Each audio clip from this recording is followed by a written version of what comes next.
Welcome to the channel. Here, we honor the legendary figures we've lost, but whose legacies continue to inspire us every day. Don't forget to subscribe, hit the like button, and turn on the bell so you never miss a tribute. Stick around till the end, we promise there's always something meaningful waiting for you. Barry Goldberg, December 25, 1942 to January 22, 2025, was an American blues and rock keyboardist, songwriter, and record producer.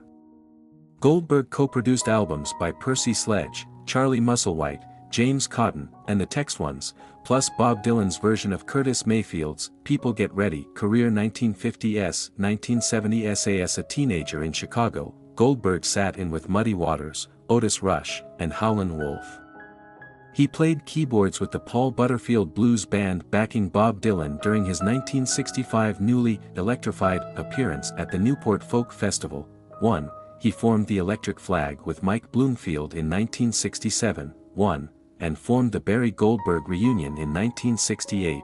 2. In 1965, after moving to Chicago to play the blues, Steve Miller and Goldberg founded the Goldberg-Miller Blues Band. 1. Along with bassist Roy Ruby, rhythm guitarist Craymore Stevens, and drummer Maurice McKinley. The band contracted to Epic Records and recorded a single, The Mother Song, which they performed on Hullabaloo, before Miller left the group to go to San Francisco. Goldberg's songs, some co-written with Jerry Goffin, have been recorded by many musicians, including Rod Stewart, Gladys Knight, Joe Cocker, Steve Miller, Bobby Blue Bland, Graham Parsons and B.J.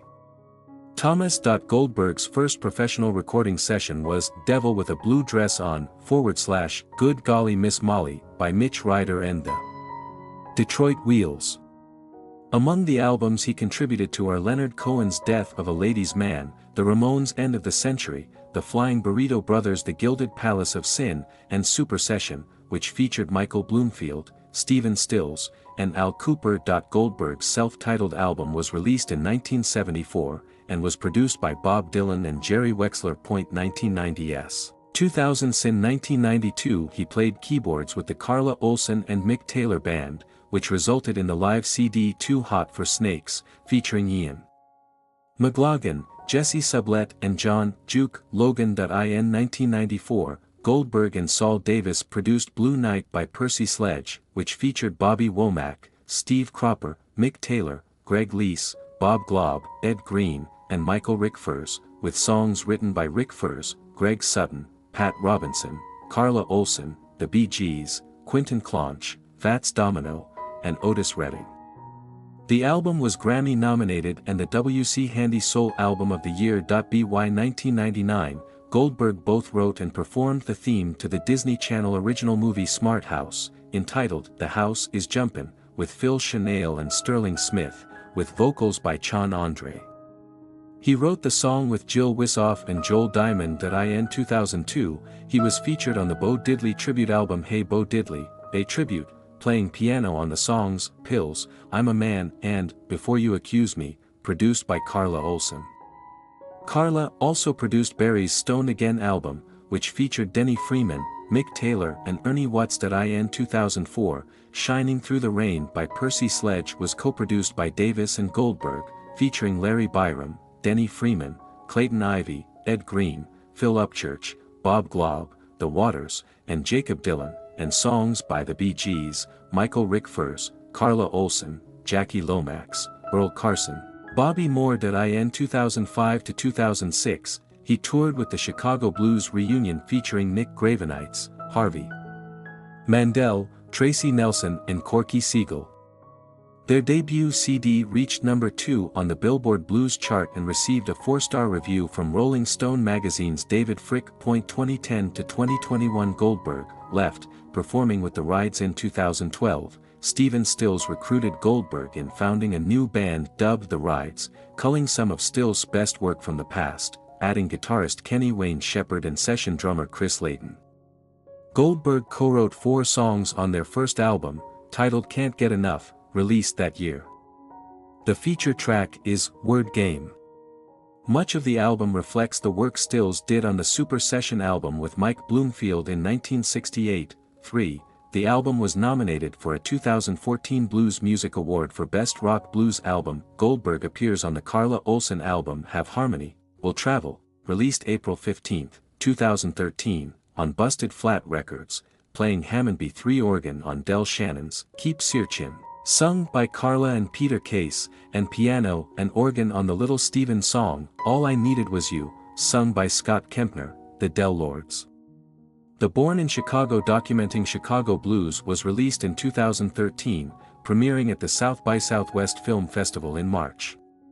Goldberg had been working on this project for a few years. It includes unique contributions by Bob Dylan, B.B. King, Buddy Guy, Hubert Sumlin, Eric Burden, and many others. Goldberg produced 3 tracks on the 2013 EP, Drown in the Crimson Tide, by The Voice Season 1 semi-finalist Nakia with longtime friend Johnny Lee Shell. In 2016, the Rides played with Neil Young at the Pantages Theater in Los Angeles at the Light Up the Blues event. The band later the same year released their second album, Pierced Arrow. Goldberg produced and composed additional musical score to the documentary feature film Bang. The Burt Burns Story, which premiered at South by Southwest in 2016 and was released theatrically in 2017. His latest CD, In the Groove, was released on June 15, 2018, on Sunset Boulevard Records. The album consists of new and classic instrumentals, and features Goldberg on Hammond B3 organ, piano and Wurlitzer piano. Among the featured musicians and guests is jazz pianist Les McCann. The album was produced by Carla Olson. Goldberg appears on the Renew/BMG album Americana Railroad, released November 26, 2021, backing Rocky Burnett and James Intveld. Personal life and death. Goldberg was a nephew of Supreme Court Justice Arthur Goldberg. 5. Barry Goldberg died due to complications from non-Hodgkin's lymphoma on January 22, 2025, at the age of 83. 6.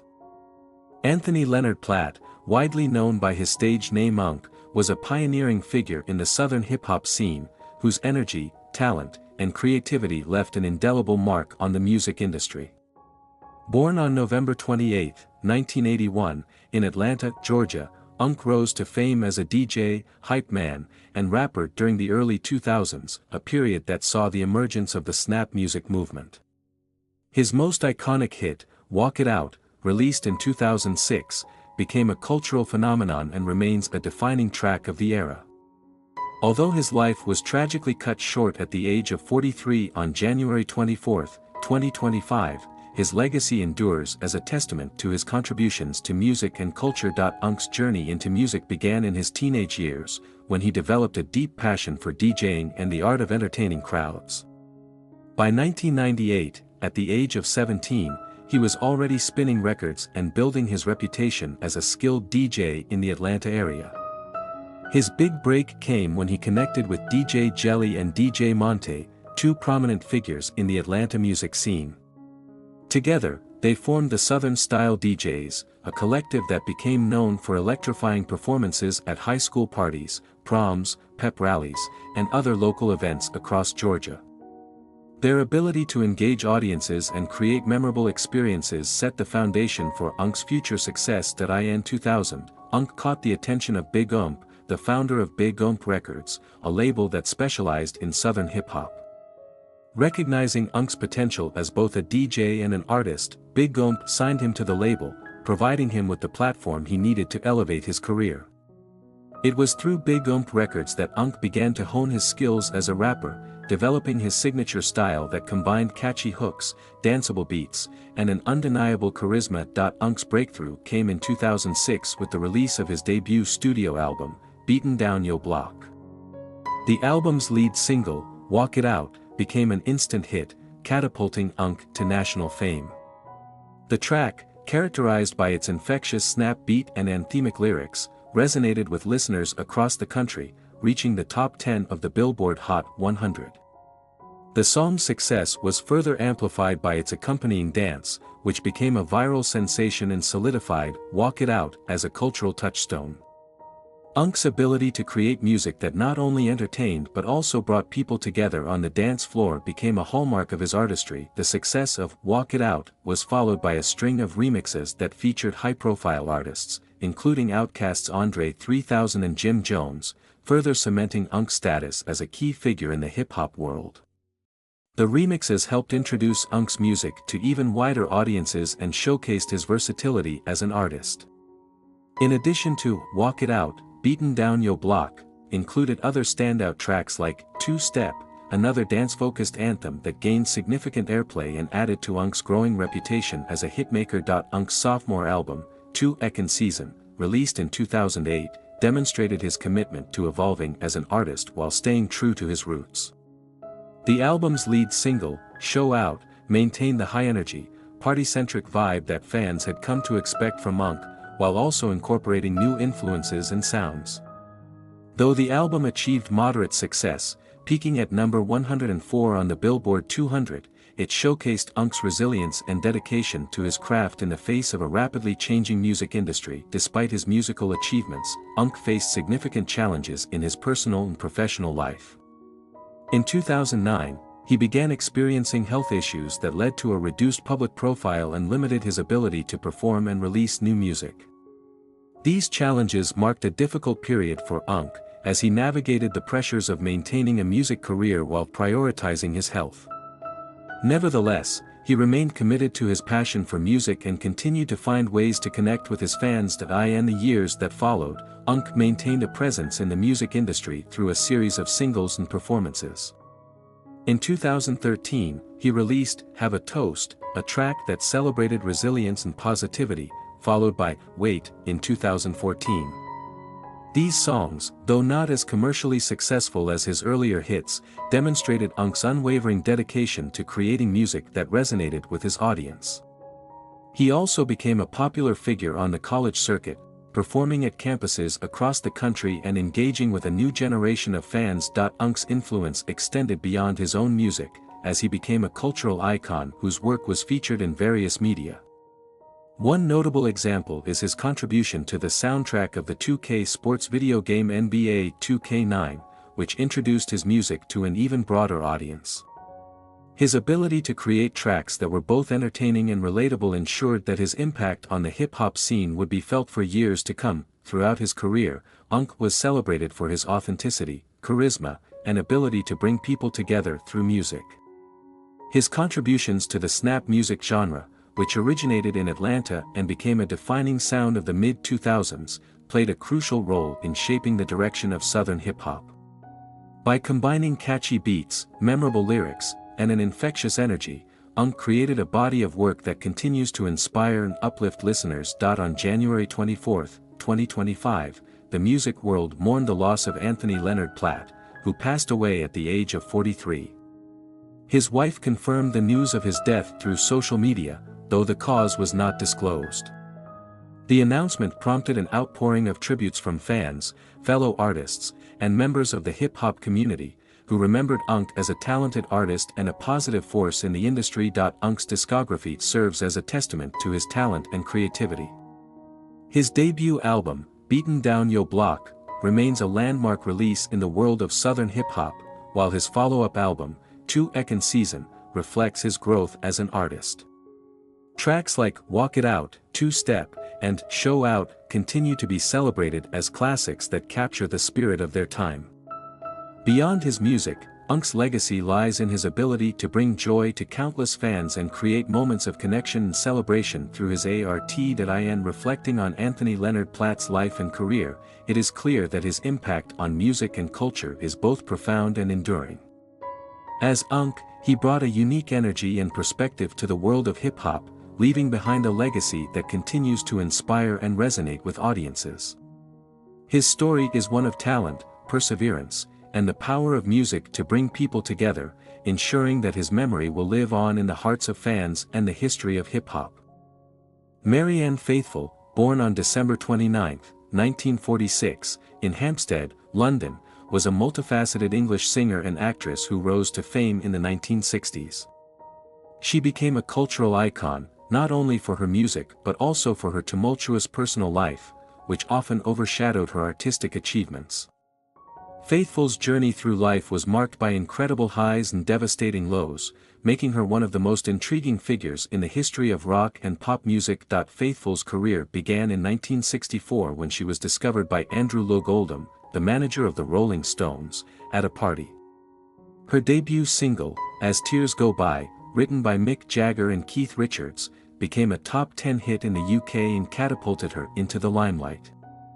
This was followed by a series of successful singles and albums, including her 1965 debut album Marianne Faithfull, which established her as a leading female artist of the British invasion in the United States. Her early music was characterized by her melodic, high-register vocals, which set her apart from other artists of the time.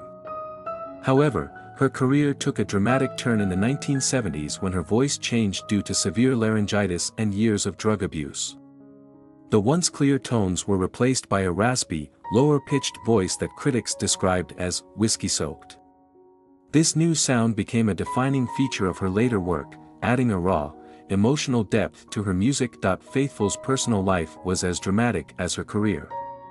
From 1966 to 1970, she had a highly publicized relationship with Mick Jagger, which influenced some of the Rolling Stones' most famous songs, including Sympathy for the Devil and Wild Horses. However, her life spiraled out of control in the 1970s as she battled heroin addiction, anorexia, and homelessness. Her struggles were well documented, and she became a symbol of the darker side of fame. Despite these challenges, Faithfull made a remarkable comeback in 1979 with the release of Broken English, an album that marked a turning point in her career. The album, which addressed themes of political unrest and personal turmoil, was both a critical and commercial success. It earned her a Grammy nomination and is often regarded as her definitive work. Songs like The Ballad of Lucy Jordan and Why Die Do It showcased her newfound vocal style and cemented her status as a resilient and innovative artist. Faithfull's career continued to flourish in the 1980s and 1990s with a series of successful albums, including Dangerous Acquaintances, 1981, A Child's Adventure, 1983, and Strange Weather, 1987. She also ventured into acting, appearing in films such as Hamlet, 1969, and Irina Palm, 2007, for which she received critical acclaim. Her ability to reinvent herself and adapt to changing musical trends kept her relevant in an industry that often discards its stars. In addition to her music and acting, Faithfull was a prolific writer. She authored 3 autobiographies: Faithfull, an autobiography, 1994, Memories, Dreams and Reflections, 2007, and Marianne Faithfull, A Life on Record, 2014. These books provided an intimate look into her life, detailing her struggles with addiction, her relationships, and her enduring passion for music. Faithfull's contributions to the arts were recognized with numerous awards and honors. In 2009, she received the World Lifetime Achievement Award at the Women's World Awards, and in 2011, she was made a Commandeur of the Ordre des Arts et des Lettres by the French government. These accolades celebrated her enduring influence on music and culture. Faithfull's personal life was marked by tragedy and resilience. She had 3 miscarriages and 4 abortions, the first of which occurred in 1965 when abortion was still illegal in the UK. She later revealed that these experiences, along with her struggles with addiction, left deep emotional scars. Despite these hardships, she remained a fiercely independent and outspoken figure, unafraid to confront her past and share her story with the world. In her later years, Faithfull faced numerous health challenges, including breast cancer, hepatitis C, and emphysema. She was hospitalized in 2020 after contracting COVID-19, which left her with lasting effects on her lungs and memory. Despite these setbacks, she continued to work on her music, releasing her final album, She Walks in Beauty, in 2021. The album, a spoken-word project featuring the poetry of British Romantic poets, was accompanied by musical arrangements from artists like Nick Cave and Brian Eno. Marianne Faithfull passed away on January 30, 2025, at the age of 78. Her death marked the end of an era, but her legacy as a trailblazing artist and survivor endures. Faithfull's life was a testament to the power of resilience and reinvention. She overcame immense personal and professional challenges to leave an indelible mark on the world of music and culture. Her voice, both literal and metaphorical, will continue to inspire generations to come. Ken Flores was a rising stand-up comedian whose untimely death at the age of 28 sent shockwaves through the comedy community and left fans and fellow performers mourning the loss of a unique and talented artist. Born in Chicago and raised in the city's vibrant, diverse neighborhoods, Flores developed an early passion for humor and performance that would shape his future. His journey from making YouTube videos to headlining comedy clubs across the nation was marked by a relentless drive to succeed, an unfiltered comedic style, and a genuine love for his craft. Growing up in Chicago, Flores was exposed to a rich tapestry of cultural influences that would later inform his comedy. He was raised in a working-class Latino family, an environment where humor was not only a way of life but also a means of coping with the challenges of everyday life. As a teenager, Flores began experimenting with creating funny videos, a venture that allowed him to express his unique perspective and quickly garnered attention online. Clips of his early work went viral on platforms like World Star Hip Hop, giving him a taste of the entertainment world and fueling his ambition to become a stand-up comedian. After his family relocated from Chicago to Aurora, Illinois, Flores continued to cultivate his comedic skills by performing at local venues. His big break came when he started attending open mic nights at a comedy club called the Comedy Shrine. Working as a teller at a local bank at the time, he was encouraged by the owner of the Comedy Shrine to take the stage. In a candid interview, Flores recalled that the experience of stepping up to the microphone for the first time was transformative. He remembered thinking, if you get that one big pop, you get bit by the stand-up bug and you're addicted. Ever since I went up the first time, I couldn't stop. This moment set him on a path toward a career in comedy, and his distinctive, unfiltered style began to emerge. Flores's early comedy was marked by a raw authenticity that resonated with audiences. His humor was deeply personal, often drawing on his experiences growing up in a Latino household and the challenges of navigating life as a young man in a diverse urban landscape. He quickly built a local following, performing regularly at Chicago clubs like Zanies, where his ability to engage a crowd with his quick wit and relatable storytelling earned him recognition. As his reputation grew, so did his ambitions. Flores began to develop his own comedy show, saitnightt, aimed at creating a platform for Latino comedians. The show was both a celebration of cultural identity and a launching pad for talent that might otherwise have been overlooked in a competitive industry. By his early 20s, Flores had made the decision to pursue comedy full-time. He moved to Los Angeles, a city known for its thriving stand-up scene and opportunities for exposure. In LA, he quickly became a familiar face at prestigious venues such as the Comedy Store and Hollywood Improv, where his performances drew enthusiastic crowds. His appearance on popular podcasts like Netflix Is a Daily Joke further showcased his unique brand of humor to a wider audience.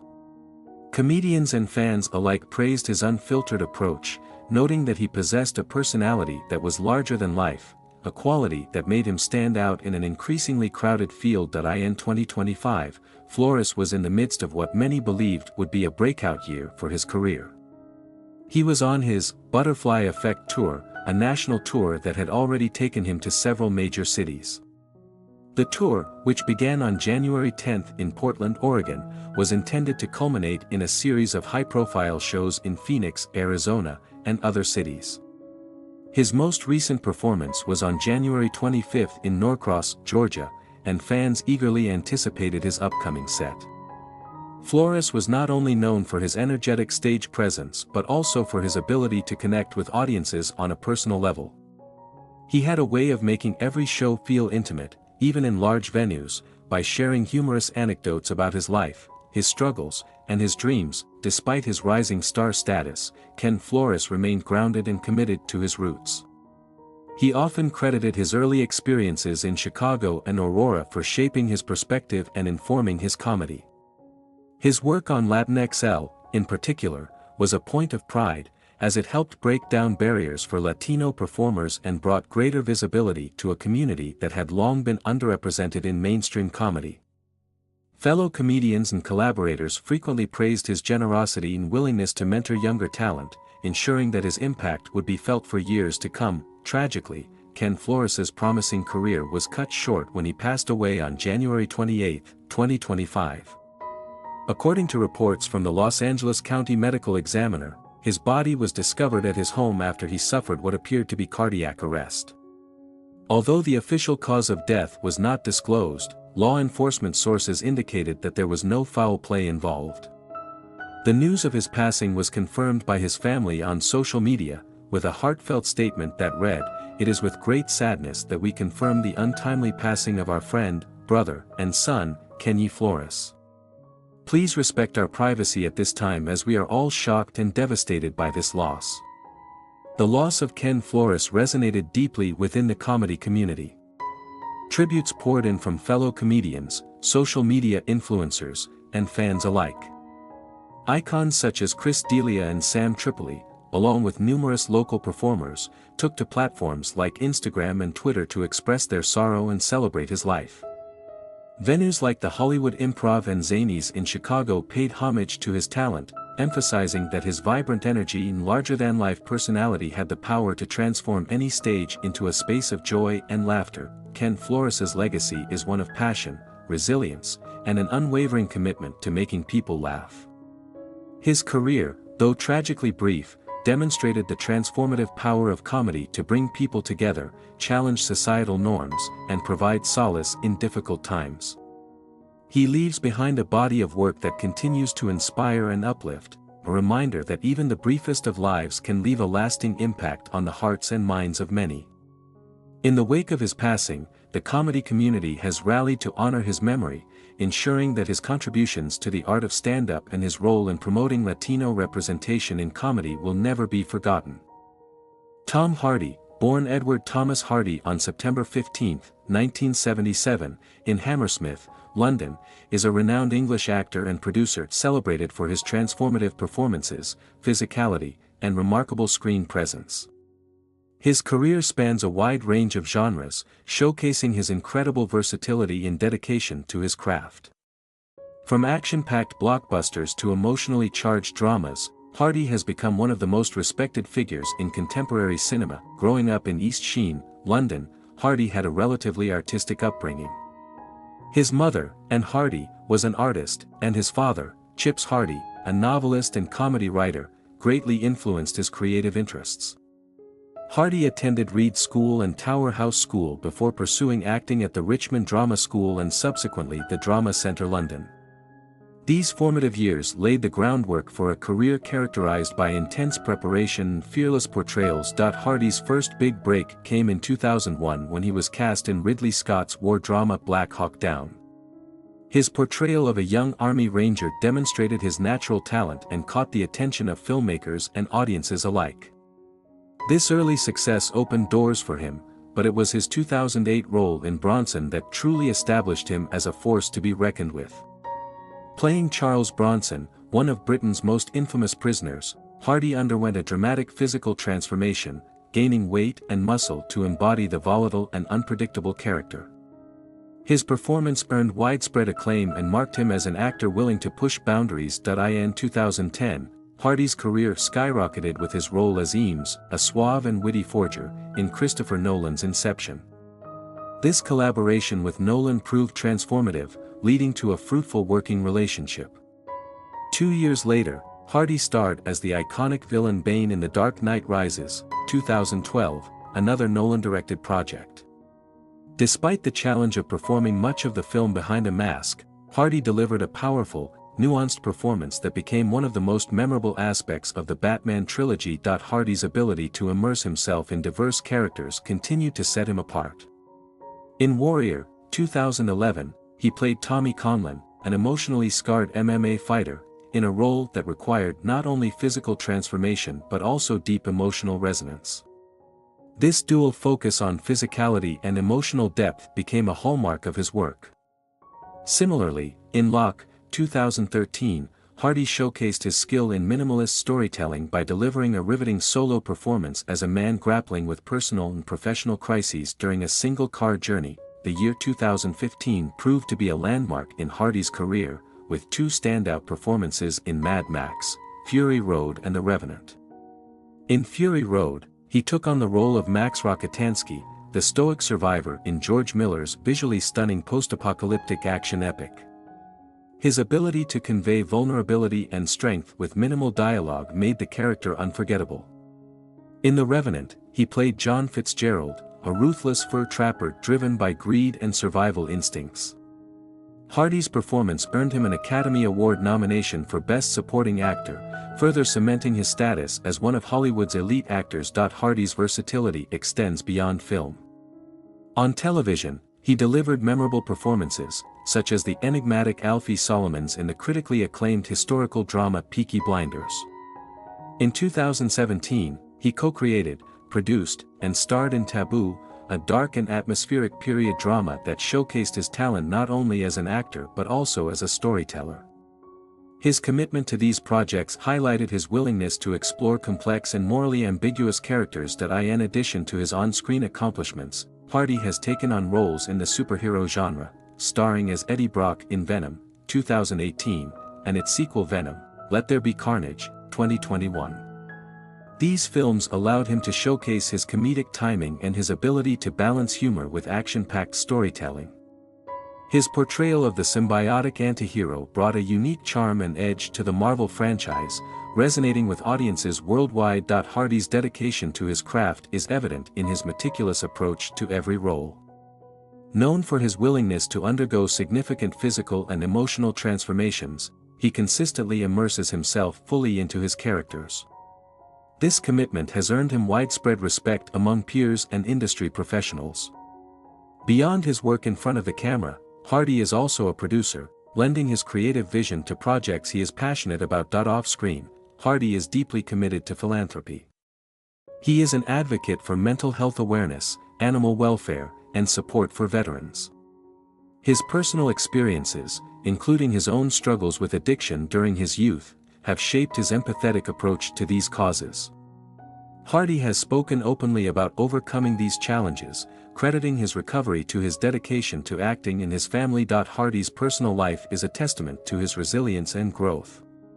He married actress Charlotte Riley in 2014, and the couple has children together.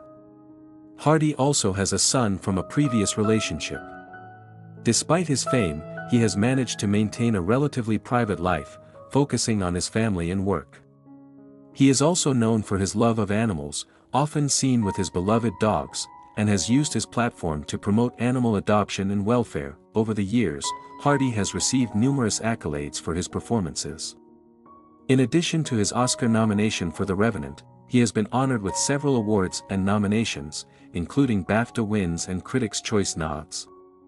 His impact on the industry goes beyond awards, however. His ability to take on diverse and challenging roles has inspired a generation of actors and filmmakers. Hardy's legacy is defined not just by his talent but also by his ability to connect with audiences on a deeply human level. Whether he is playing a villain, a hero, or a deeply flawed individual, Hardy brings authenticity and intensity to every role. His journey from a young drama student in London to one of the most respected actors in the world is a testament to his passion, determination, and relentless pursuit of excellence. As he continues to take on new and exciting projects, Tom Hardy remains a formidable presence in the entertainment industry. His willingness to take risks, both personally and professionally, has set him apart as a true artist. Whether through his powerful performances, his advocacy for important causes, or his role as a dedicated father and husband, Hardy's influence extends far beyond the screen, leaving an indelible mark on both Hollywood and the world at large. Thank you for watching. We hope this tribute helped keep the memory of these legends alive. Don't forget to like, subscribe, and hit the bell for more stories. Until next time, take care and keep their legacies in your heart.